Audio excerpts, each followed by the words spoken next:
नमस्कार दोस्तों, निकवी क्लासेज में आपका एक बार फिर से स्वागत हुआ, अभिनंदन है। दोस्तों, हमारा चल रहा था राजस्थान का भूगोल। राजस्थान के भूगोल में भी हम पढ़ रहे थे राजस्थान के भौतिक प्रदेश।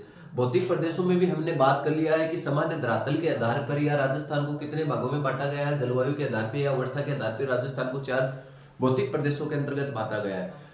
4 भौतिक प्रदेश, थार का मरुस्थल भौतिक प्रदेश के बारे में हम चर्चा कर रहे थे, और थार के मरुस्थल के बारे में भी हमने चर्चा कर ली है कि यह राजस्थान विश्व का सबसे जैव विविधता वाला, विश्व का सर्वाधिक जनसंख्या वाला या विश्व का सर्वाधिक जनघनत्व वाला थार का मरुस्थल है। ये सबसे युवा मरुस्थल के नाम से इसे जाना जाता है। इसके बारे में भी हमने कुछ चर्चाएं कर ली थी। इसकी चौड़ाई के बारे में चर्चा कर ली थी, इसकी संसार में क्या स्थिति है, भारत में कितने राज्यों में फैला है। इसके बाद में हम आ गए थे राजस्थान पे। राजस्थान में हमने वहीं पे छोड़ा था कि राजस्थान के अक्षांश देशांतर में कहाँ स्थित है। पहली बात तो थार का मरुस्थल है कहाँ पे, यहीं पे क्या है, थार का मरुस्थल है, थार मरुस्थल। दोस्तों, नक्शे में मैंने कहा था थार मरुस्थल, मैंने कहा था कि नक्शा जरूर याद रखना। इसमें मैंने जिले भी बता दिया। थार के मरुस्थल में कुल कितने जिले शामिल है वर्तमान में, कुल कितने जिले शामिल है, 20 जिले शामिल है वर्तमान में। पहले कितने जिले हैं थार के मरुस्थल के अंतर्गत आया करते थे, तो 12 जिले आया करते थे। इनमें नवीन जिलों का नाम लूंगा एक बार फिर से, ताकि आपको रिकवर हो जाए। नवीन जिलों में जैसे जोधपुर से अलग हुआ जोधपुर ग्रामीण और फलोदी, और अनूपगढ़ आ गया, और उसके बाद में बालोतरा आ गया। डीडवाना से नागौर से डीडवाना व कुचामन सिटी आ गया है, और केकड़ी इसके अंतर्गत आ गया, नीम का थाना आ गया, और जालोर से साचोर आ गया। ये 76 नवीन 76 किस जिले में शामिल हुए हैं, ये जिले थार के मरुस्थल में शामिल हुए हैं, जिले बन गए हैं वर्तमान में। बात करते हैं थार के मरुस्थल में कुल कितनी जनसंख्या पाई जाती है, तो 61% भाग पे मैंने बताया था। 61% भाग पे क्या पाया जाता है, थार का मरुस्थल पाया जाता है 61.11% भाग पे। और जनसंख्या बात करें, जनसंख्या कितनी पाई जाती है दोस्तों, बार बार क्यों नाम ले रहा हूँ, ये ऐसे क्वेश्चन आया है। 40% क्या पाई जाती है, जनसंख्या पाई जाती है। ठीक है दोस्तों, बात करते हैं बात करते हैं इसके बारे में बात करते हैं कि यहीं पे कौन कौन से अक्षांशों के मध्य ये थार का मरुस्थल। वैसे राजस्थान के 2/3 या 1,75,000 वर्ग किलोमीटर में क्या हुआ है, फैला हुआ है। कौन सा, थार का मरुस्थल। दोस्तों, बात करते हैं अक्षांश, किस अक्षांशों के मध्य स्थित है, तो 25 डिग्री से 25 डिग्री उत्तरी अक्षांश से, ऐसे लिखो, 25 डिग्री उत्तरी अक्षांश से कितने डिग्री दोस्तों, 25 डिग्री उत्तरी अक्षांश से 30 डिग्री 12 मिनट, 30 डिग्री 12 मिनट उत्तरी अक्षांश, 12 मिनट उत्तरी अक्षांश उत्तरी अक्षांश। बात करते हैं देशांतर की राजस्थान इधर का कितने देशांतर से स्टार्ट होता है, तो 69 डिग्री से, 69 डिग्री 30 मिनट से 69 डिग्री 30 मिनट से 30 मिनट पूर्वी देशांतर में हम स्थित है। राजस्थान का स्थिति विस्तार पढ़ाता हूं, तो मैंने ये बताने की जरूरी नहीं है कि यहीं पे पूर्वी लगाना होगा या पश्चिमी लगाना होगा, तो पूर्वी देशांतर ही नाम आएगा। पूर्वी देशांतर से 75 डिग्री 25 मिनट पूर्वी देशांतर के मध्य स्थित है। 75 डिग्री 45 मिनट पूर्वी देशांतर में स्थित है।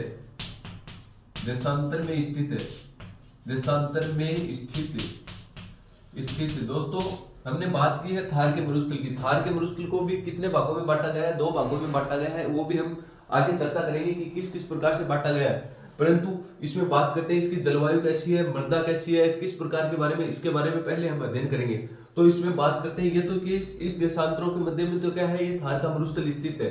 अब बात करते हैं यहीं पे जलवायु। तो जलवायु यहीं पे किसी पाई जाती है, मैंने बता दिया यहीं पे जलवायु।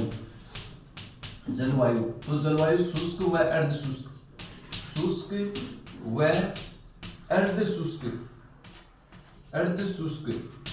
अब आपको दोनों लेखकों के आधार पर देखा जाए तो, जैसे कोपेन के अनुसार बात करें तो BWHW व BSHW, ये दोनों जलवायु कहाँ पाई जाती है, थार के मरुस्थल में पाई जाती है। जबकि त्रिवार्ता के अनुसार बात करें,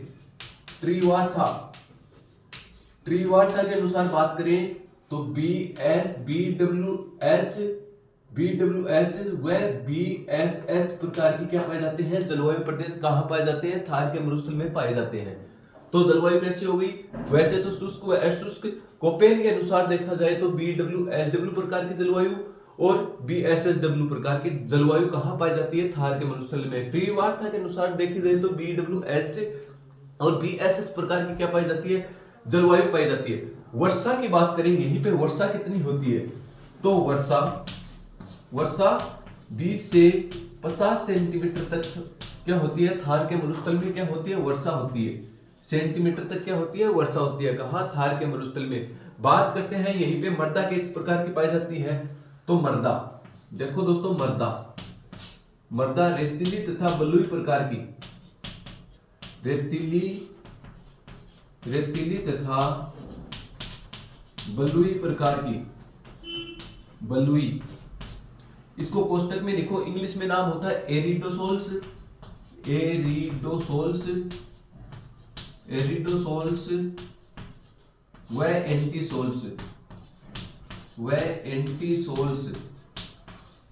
एंटीसोल्स। तो दो प्रकार की क्या है यहीं पे मृदा पाई जाती है। यदि पूछ लिया जाए रेतीली और बलुई मृदा कहाँ पाई जाती है, तो थार के मरुस्थल में सर्वाधिक पाई जाती है। बात करते हैं एरिडोसोल्स और एंटीसोल्स मृदा कहाँ पाई जाती है, तो भी आपको क्या आंसर देना है? थार के मरुस्थल में पाई जाती है। बात करते हैं वनस्पति यहीं पे किस प्रकार की पाई जाती है? जीरोफाइटा प्रकार की वनस्पति पाई जाती है। वनस्पति किस प्रकार की पाई जाती है? तो फाइटा या मरु उद्भिदी प्रकार की, या जीरोफाइटा प्रकार की क्या पाई जाती है दोस्तों? यहीं पे वनस्पति पाई जाती है। बात करते हैं प्रमुख वृक्ष, ये कहाँ की बात चल रही है दोस्तों? थार के मरुस्थल की बात चल रही है। प्रमुख वृक्ष में यहीं पे कंटीले प्रकार के सर्वाधिक वन पाए जाते हैं, जैसे वृक्ष पाए जाते हैं। जैसे बात करते हैं, एक तो हो गए खेजड़ी,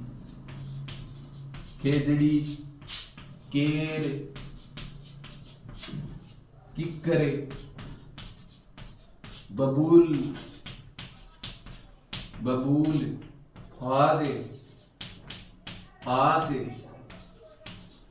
आग, नागफनी, इस प्रकार की क्या है?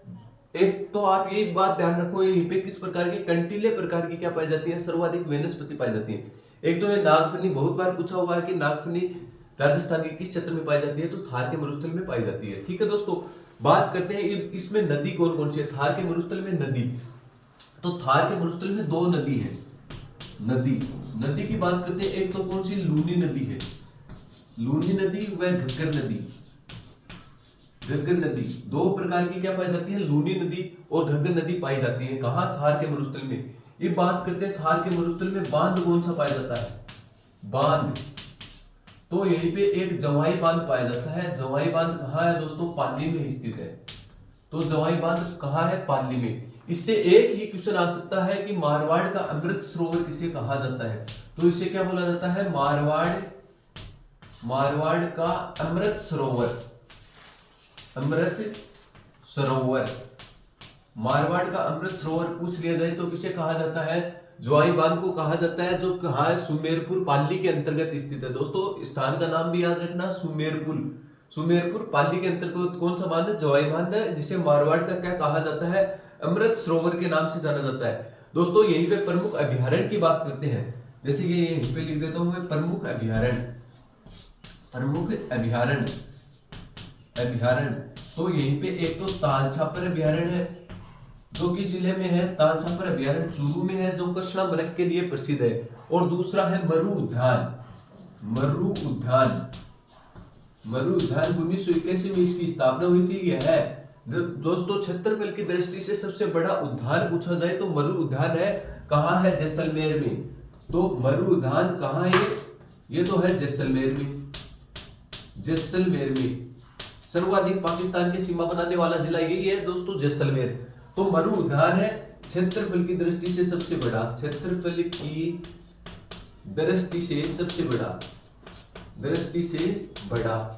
तो क्षेत्रफल की दृष्टि से राजस्थान का सबसे बड़ा अभ्यारण्य पूछे तो मरु उद्यान है। वैसे आपको मैं कॉमन सेंस के लिए बता दूं, क्षेत्रफल की दृष्टि से सबसे छोटा अभ्यारण्य पूछ लिया जाए तो सरिस्का सबसे छोटा अभ्यारण्य है। तो दोस्तों हम थार के मरुस्थल के बारे में चर्चा चल रही थी, तो थार के मरुस्थल में हम वापस से इसका रिकवर करते हैं कि क्या क्या चीजें हमने पढ़ी हैं। तो थार के मरुस्थल में हमने पढ़ा है, थार के मरुस्थल में कुल कितने जिले आते हैं, 20 जिले आते हैं। 61.11% भाग पे है ये, यहाँ पे 40% क्या पाई जाती है, जनसंख्या पाई जाती है। बात करते हैं जलवायु पे, जलवायु शुष्क व शुष्क कोपेन के अनुसार BWHW BSSW प्रकार की जलवायु पाई जाती है, जबकि टिरिवार्था के अनुसार BWH व BSS प्रकार की क्या पाई जाती है, जलवायु पाई जाती है। ये बात करते हैं थार का मरुस्थल की अक्षांशों के मध्य स्थित है, तो 25 डिग्री 30 मिनट अक्षांश से 30 डिग्री 12 मिनट उत्तरी अक्षांश के मध्य स्थित है। वह देशांतर की तरफ से बात करें तो 69 डिग्री 30 मिनट से 75 डिग्री 45 मिनट पूर्वी देशांतर के मध्य स्थित है। बात करते हैं वर्षा, वर्षा यहीं पे कितनी होती है, 20 से 50 सेंटीमीटर क्या होती है, वर्षा होती है। प्रमुख अभ्यारण्य की बात करें तो ताल छापर व मरु उद्यान क्या है, अभ्यारण्य मरु उद्यान क्षेत्रफल की दृष्टि से सबसे बड़ा अभ्यारण्य है, और ये कहाँ स्थित है, जैसलमेर व बाढ़ में व बीकानेर जिले के अंतर्गत यह आता है। बात करते हैं आगे, रेतीली प्रकार की क्या पाई जाती है, रेतीली व बलुई प्रकार की क्या पाई जाती है, यहाँ पे मृदा पाई जाती है। और मृदा में भी इसका इंग्लिश में नाम पूछ लिया जाता है, तो एरिडोसोल्स व एंटीसोल्स मृदा कहाँ पाई जाती है, थार के मरुस्थल के अंतर्गत पाई जाती है। वनस्पति की बात करते हैं तो वनस्पति जीरोफाइटा प्रकार की क्या पाई जाती है, यहीं पे वनस्पति पाई जाती है। बात करते हैं यहीं पे प्रमुख वृक्ष कौन कौन से पाए जाते हैं, तो खेजड़ी, केर, कीकर, जितने भी कांटेदार वृक्ष होते हैं ना, वो थार के मरुस्थल में सर्वाधिक मात्रा में पाए जाते हैं। जैसे धोकड़ा वगैरह के वृक्ष तो कहाँ पाए जाते हैं, राजस्थान में सर्वाधिक पाए जाते हैं। जबकि थार के मरुस्थल में जैसे खेजड़ी हुआ, केर हुआ, बबूल हुआ, कीकर हुई, फोग हुआ, आक हुआ, नागफनी हुई, ये क्या प्रकार की पाई जाती है, वनस्पति पाई जाती है। बात करते हैं इसमें थार के मरुस्थल में कौन सी दो नदियां पाई जाती है, तो नदियों का भी पानी क्या है, ये पे खारा है, जैसे लूनी नदी पानी खारा है। झीलें भी पाई जाती हैं दोस्तों, जैसे फलोदी झील है, तो वो भी क्या है, खारी है। क्यों है, रीजन बताया था मैंने पहले ही वीडियो में, तैतीस सागर के कारण है। बात करते हैं नदी, नदी कौन सी बताई देनी थी मैंने, लूनी और घग्गर क्या पाई जाती है, नदी पाई जाती है। और उस पर एक बांध बना हुआ लूनी नदी पर, कौन सा बांध है, जवाई बांध है, जो सुमेरपुर पाली में है। इसे मारवाड़ का क्या बोला जाता है, अमृत सरोवर बोला जाता है। तो दोस्तों ये था आपका थार का मरुस्थल, और आगे हम इसकी चर्चा करते हैं। थार के मरुस्थल को दो भागों में विभाजित किया गया है, उसके बारे में चर्चा करेंगे। एक बार आप इसका स्क्रीनशॉट लें। दोस्तों आगे बात करते हैं थार के मरुस्थल। थार के मरुस्थल के बारे में हमने खूब सारी चर्चाएं कर ली है। थार के मरुस्थल को राजस्थान में दो भागों में विभाजित किया गया है। कौन कौन से भाग है, राजस्थान को शुष्क मरुस्थल और अर्ध शुष्क मरुस्थल। जैसे जलवायु के आधार पर क्या किया गया है, थार के मरुस्थल का विभाजन किया गया है। एक तो कौन सा मरुस्थल होगा, शुष्क मरुस्थल, शुष्क मरुस्थल, मरुस्थल। इसमें तो जलवायु कैसी पाई जाती है, जलवायु के आधार पर वर्गीकरण किया गया है, तो BWSW प्रकार की क्या पाई जाती है, जलवायु पाई जाती है। ये कोपेन के अनुसार है, और त्रिवार्था के अनुसार BWH प्रकार की। एक बोलते हैं अर्ध शुष्क, अर्ध शुष्क, अर्ध शुष्क मरुस्थल, मरुस्थल, मरुस्थल दोस्तों। तो ये दो टुकड़ों में किसे तोड़ दिया गया, थार के मरुस्थल को तोड़ दिया गया। एक बात करते हैं शुष्क मरुस्थल की, इसमें जलवायु की बात कर लेते हैं। इसमें BSH प्रकार की जलवायु पाई जाती है, BWHS प्रकार की क्या पाई जाती है, कोपेन के अनुसार जलवायु पाई जाती है। बात करते हैं शुष्क मरुस्थल को। शुष्क मरुस्थल को भी दोस्तों कितने भागों में बांट दिया गया, दो भागों में बांट दिया गया। और अर्ध शुष्क मरुस्थल को कितने भागों में बांट दिया गया, चार भागों में बांट दिया गया। और उसी के अनुसार ही हम क्या करेंगे, अध्ययन करेंगे। देखो दोस्तों, आपको ये हो रहा होगा कि ये क्या टुकड़े कर दिए, इतने तो समझ में नहीं आएंगे, आराम से आएंगे। थोड़ा सा आप ध्यान रखोगे ना, मैप के अंदर मैं बता दूंगा किस किस तरीके से याद करना है। देखो, एक तो होता है बालू का स्तूप युक्त क्षेत्र, और एक होता है बालू का स्तूप मुक्त क्षेत्र। तो इसे तो शुष्क मरुस्थल को कितने भागों में बांटा, दो भागों में बांटा। बालू का स्तूप युक्त क्षेत्र, देखो दोस्तों, बालू का स्तूप युक्त क्षेत्र, युक्त क्षेत्र। और इसमें क्वेश्चन आया हुआ है, पटवारी में क्वेश्चन आया था कि राजस्थान में बालू का स्तूप युक्त क्षेत्र कितने प्रतिशत है। तो ये प्रतिशत आपको जरूर ध्यान में रखना, 58.05%, 58.5%। ठीक है दोस्तों, क्या है ये, बालू का स्तूप युक्त क्षेत्र। और एक होता है बालू का स्तूप मुक्त क्षेत्र, बालू का स्तूप मुक्त क्षेत्र, मुक्त क्षेत्र। ये कितना है दोस्तों, तो ये कितना बच गया, 58.5% से आप घटाओगे तो 41.5% क्षेत्र कौन सा हो गया, बालू का स्तूप मुक्त क्षेत्र। जिसमें क्या है, इसमें तो क्या है, बालू का स्तूप युक्त क्षेत्र में तो क्या है, बड़े बड़े धोरे रेत के टिल्ले पाए जाते हैं। और इसमें क्या है, थोड़े कम रेत के टिल्ले पाए जाते हैं। जैसे हिमादा प्रकार की क्या पाए जाते हैं, पथरीले मरुस्थल पाए जाते हैं। इस प्रकार के मरुस्थल होते हैं तो उसे बोलते हैं बालू का स्तूप मुक्त क्षेत्र। मतलब क्या है, वहीं से बालू का स्तूप थोड़े कम है। बात करते हैं अर्ध शुष्क मरुस्थल। अर्ध शुष्क मरुस्थल को देखो दोस्तों किस प्रकार से 4 भागों में बांटा गया है वो देखो ऊपर से कौन सी नदी आती है, जैसे घग्गर नदी हनुमानगढ़ में टिब्बी गांव में प्रवेश करती है तो घग्गर नदी, तो एक तो कौन सा बेसिन हो गया, घग्गर बेसिन। तो फर्स्ट तो हो गया घग्गर बेसिन, घग्गर बेसिन, इसे नदियों के आधार पर तोड़ा गया। फिर यहीं पे हमारा क्षेत्र आ गया कौन सा, शेखावाटी क्षेत्र। चूरू झुन्नो सीकर क्षेत्र किसमें आ गया, शेखावाटी क्षेत्र। तो इसे बोल दिया गया Shekhawati basin, Shekhawati basin, Shekhawati basin. बात करते हैं तीसरा कौन सा है, तीसरे की बात करते हैं। तीसरा कौन सा हो गया, तीसरा यहीं पे कौन से, नागौर के बीच में उच्च भूमि पड़ती है तो नागौर उच्च भूमि क्षेत्र, नागौर उच्च भूमि क्षेत्र, भूमि क्षेत्र। और चौथा कौन सा हो गया, चौथा देखो दोस्तों लूनी बेसिन। जहां लूनी नदी बहती है तो उसे चौथा डिवाइड किस में कर दिया, लूनी बेसिन में कर दिया, लूनी बेसिन में, लूनी बेसिन। दोस्तों वर्षा की भी बात कर लेते हैं। यहीं पे देखो अर्ध शुष्क और शुष्क। शुष्क में तो 0 से 20 सेंटीमीटर क्या पाई जाएगी, वर्षा पाई जाएगी। और मैंने बताया है कि थार के मरुस्थल में 20 से 25% क्या पाई जाती है, वर्षा पाई जाती है, 20 सेंटीमीटर से 25 सेंटीमीटर। तो अर्ध शुष्क में कहां से कहां तक, 25 से 50 सेंटीमीटर तक, 25 से 50 या 40 सेंटीमीटर तक क्या पाई जाती है, वर्षा पाई जाती है दोस्तों। कहां, अर्ध शुष्क में। तो यहां वर्षा 0 से 20 सेंटीमीटर और यहां वर्षा 25 से 50 सेंटीमीटर वर्षा पाई जाती है अर्ध शुष्क को। तो इस प्रकार से थार के मरुस्थल को कितने भागों में बांटा गया, पहले 2 भागों में बांटा। देखो आप ऐसे कर लो, कॉपी में लिख लेते हो ना, फिर इसका रिवीजन करो ना, तब इसको देखो मत। थार का मरुस्थल था, थार के मरुस्थल को कितने भागों में तोड़ा, 2 भागों में। कौन कौन सा, शुष्क और अर्ध शुष्क। शुष्क में जलवायु किस प्रकार की पाई जाती है, BWSW प्रकार की, और अर्ध शुष्क में BWSH प्रकार की जलवायु पाई जाती है। इसके बाद में बात करते हैं, शुष्क को भी हमने कितने भागों में तोड़ दिया, 2 भागों में। एक तो बालू का स्तूप युक्त क्षेत्र और एक बालू का स्तूप मुक्त क्षेत्र। बालू का स्तूप युक्त क्षेत्र है वो ज्यादा है कि हमारे राजस्थान में टीले ज्यादा है, तो 58.5% बालू का स्तूप युक्त क्षेत्र है और टीले कम है, कितने हैं, 41.5%। बाद में बात करते हैं अर्ध शुष्क। अर्ध शुष्क को ऊपर से कौन सी नदी आती थी, राजस्थान में घग्गर नदी आती है तो घग्गर बेसिन हो गया। उसके बाद में इधर शेखावाटी क्षेत्र पड़ता है तो शेखावाटी बेसिन हो गया। और इसके बाद में यहीं पे बीच में नागौर, मध्य में बसा हुआ जिला बोलते हैं। कौन सा मध्य में बसा हुआ जिला, तो नागौर है। तो नागौर उच्च भूमि क्षेत्र। और राजस्थान का हृदय किसे कहते हैं, तो अजमेर को राजस्थान का हृदय कहते हैं। इसके बाद में बात करते हैं लूनी बेसिन। तो लूनी बेसिन, लूनी नदी क्षेत्र बहता है, लूनी बेसिन हो गया। ये 4 भाग हो गए। तो याद क्यों नहीं होगा, याद हो जाएगा। और इसके जिले भी इसी तरीके से हम याद करेंगे। तो दोस्तों एक बार आप इसका स्क्रीनशॉट ले, फिर हम आगे पढ़ेंगे।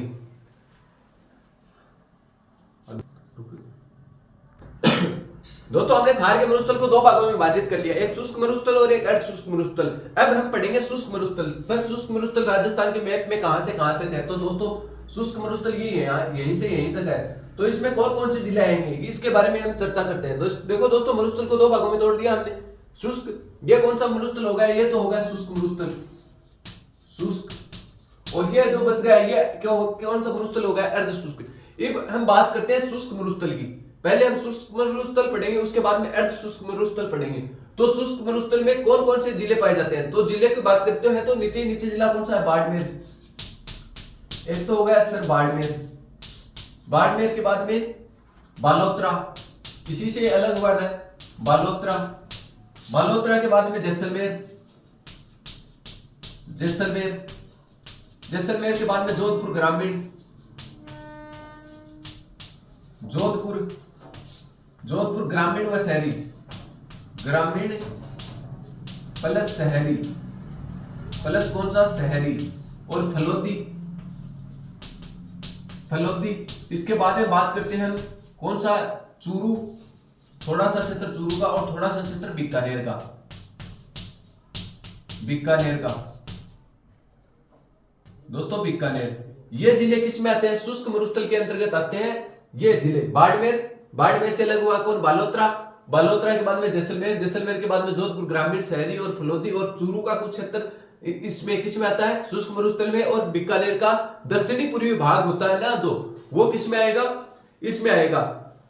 तो दोस्तों आगे बात करते हैं हम इसमें जलवायु की वर्षा की बात कर लेते हैं। वर्षा 0 से 20 सेंटीमीटर, 0 से 20 सेंटीमीटर। ठीक है दोस्तों, इसे भी हमने कितने टुकड़ों में तोड़ा है, तो 2 टुकड़ों में तोड़ा था। इसमें बात करते हैं, एक तो शुष्क मरुस्थल, एक तो किसना बालू का स्तूप युक्त क्षेत्र और एक बालू का स्तूप मुक्त क्षेत्र। तो बालू का स्तूप युक्त क्षेत्र की बात करते हैं। इसमें बालू का स्तूप युक्त क्षेत्र कितना है दोस्तों? 58.5%। दोस्तों बार बार क्यों नाम ले रहा हूं, क्योंकि ये पटवारी में भी आया था, सेकंड ग्रेड में भी आया था। राजस्थान में बालू का स्तूप युक्त क्षेत्र कितना प्रतिशत है? तो 58.5% है। दोस्तों इसमें हम पढ़ेंगे कुछ प्रमुख चीजें, जैसे बरखान। ये नाम हमको पढ़ने ही, बरखान क्या होते हैं दोस्तों? एक तो बरखान, एक अनुदैर्घ्य, एक अनुप्रस्थ। एक होता है अनुप्रस्थ बालू का स्तूप, अनुप्रस्थ, और एक तीसरा बात करते हैं अनुदैर्घ्य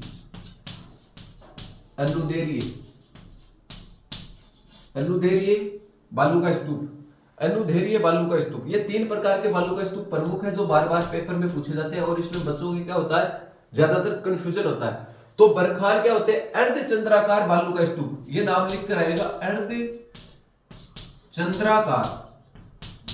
चंद्राकार बालू का स्तूप। ये सर्वाधिक कहां पाए जाते हैं दोस्तों? अर्धचंद्राकार बालू का स्तूप सर्वाधिक शेखावाटी व जैसलमेर में, शेखावाटी व जैसलमेर में। इसमें स्थान भी पूछे जाते हैं, वो स्थान बता देता हूं आपको, जैसे कि बालेरी चूरू, यहीं पे लिखता हूं बालेरी चूरू। इसमें एक सूरतगढ़, मोहनगढ़, फलोदी क्षेत्र, ये किस में आते हैं? बरखान के अंतर्गत आते हैं। तो अर्धचंद्राकार बालू का स्तूप, ये स्तूपों के प्रकार है। बालू का स्तूपों के कौन कौन से प्रकार है? एक तो बरखान हो गया, तो ये हो गया अर्धचंद्राकार। अब ये पूछा हुआ है अनुप्रस्थ बालू का स्तूप किस प्रकार के होते हैं? बरखान मतलब आप समझे नहीं कि अर्धचंद्राकार किस प्रकार के होते हैं। अरे आपने राजस्थान में टिल्ला हुई और भाई यहाँ कट कट के माटी चांद दिख रही हो जा, बन के बोल दियो अर्धचंद्राकार बालू का स्तूप और बन बोलेगा बरखान। बात करा अनुप्रस्थ हवा के समकोण पर 90 डिग्री के कोण पर हवा के सामने ही साबु बने टिल्लो, बन बोलेगा। देखो यदि नाम लिखो अनुप्रस्थ, तो हवा के समकोण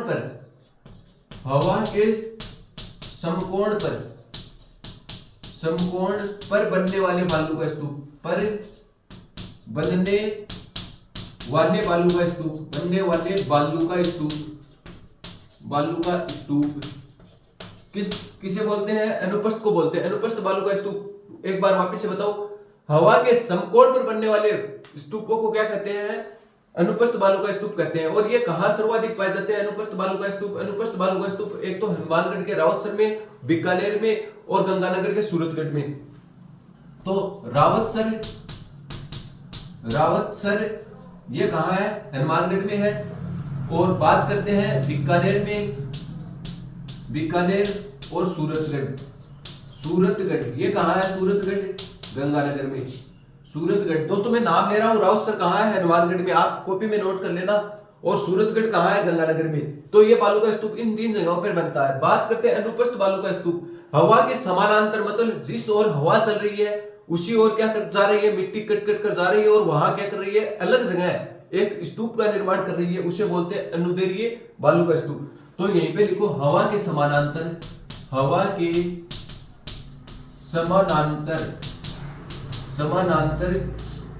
बनने वाले स्तूप,